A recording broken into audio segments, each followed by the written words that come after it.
How's it going, guys, and welcome back to the channel. Today we're going to be looking at a pretty wild new car that is being produced by Ariel. But before we get into today's video, definitely be sure to leave a like, subscribe, comment down below. Also, if you are subscribed, definitely be sure to click that little bell icon to turn on post notifications and get notified every single time that I do post a new video.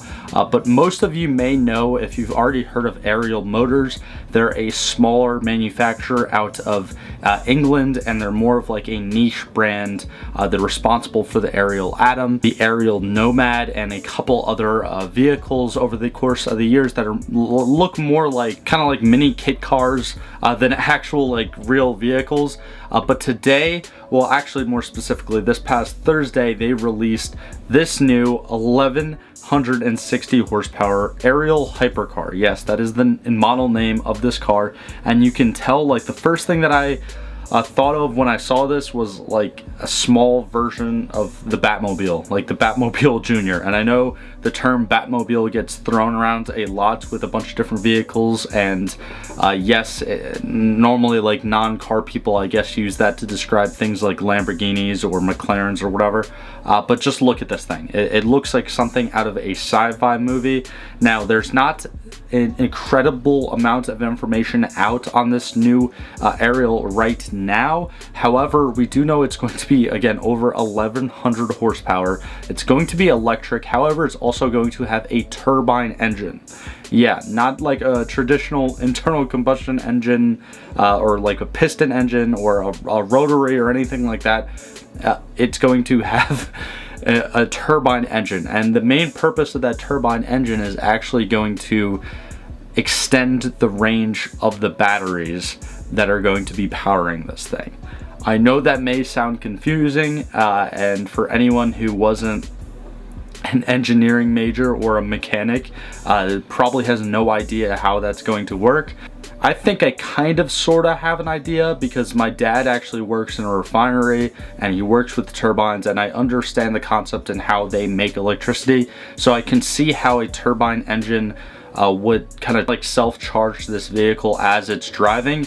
However, I still think that it's extremely crazy that Ariel is coming out with this, and also I cannot wait to see how much this is going to cost, because knowing Ariel, it's still probably going to be somewhat pretty damn like light, because they're known for making very like lightweight, high performance vehicles.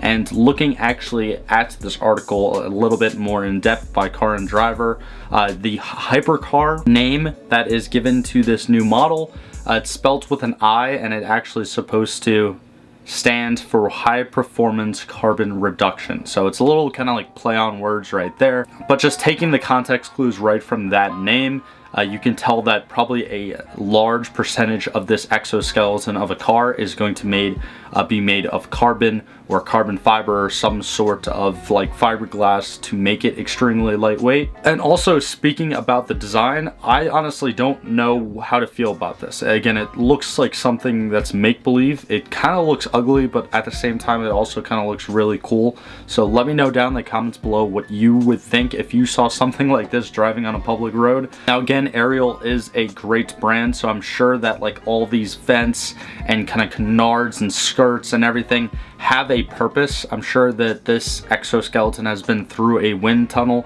and tested, so I'm sure that the form of this car is really going to follow its function. However, going into, I guess, the more in-depth specs of this new Ariel Hypercar, we could see that the power comes from a 62 kilowatt battery pack that runs on an 800 volt architecture, and you can either get it in rear-wheel drive or all-wheel drive, with basically 290 horsepower electric motor at each individual wheel. So you're going to have almost 300 horsepower going to each individual wheel. Again, if it's just the rear-wheel drive option, it's probably going to be obviously less power, because you're just going to have like 300 horsepower at each wheel, whereas that four-wheel, or I should say all-wheel drive, it's not like it's going to have a front diff or anything, but the all-wheel drive model is going to have that 300 horsepower on every single wheel around the car.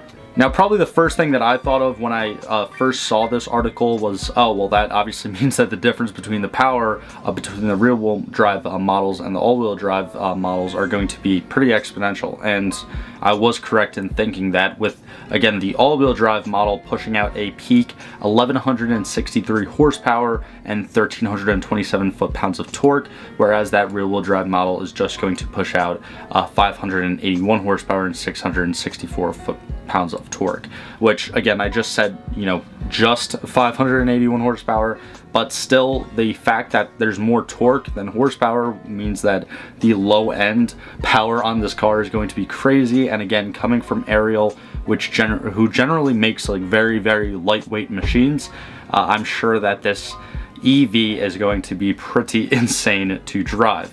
Now, as far as the turbine range extender, so the turbine is going to be a Cosworth Cat's Gen turbine engine that's going to add 47 horsepower, but it's mainly going to be used to actually charge those electric batteries while the car is actually on the move and I guess not able to be plugged into any sort of power source. And now the picture that Car Driver, as well as I guess Motor Trend or a couple other companies that are talking about this new car are using, this is basically like Ariel's like first kind of prototype of the car. So this isn't even in full like production form yet, so who knows how similar the actual final product is going to look to the picture that I'm going to be using for this video's thumbnail and the picture that I showed you guys before. But it still is pretty interesting, to say the least, to see Ariel coming up with something like this. And it's also, I guess, kind of expected with so many auto manufacturers making this a real aggressive push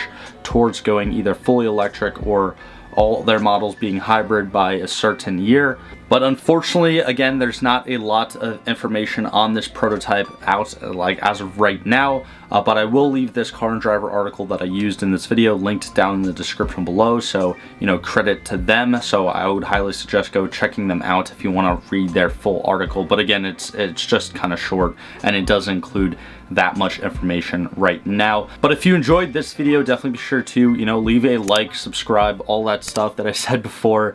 It really helps me out a lot as a smaller YouTuber. But like always, thank you guys so much for the ongoing support, and I will see you in the next one.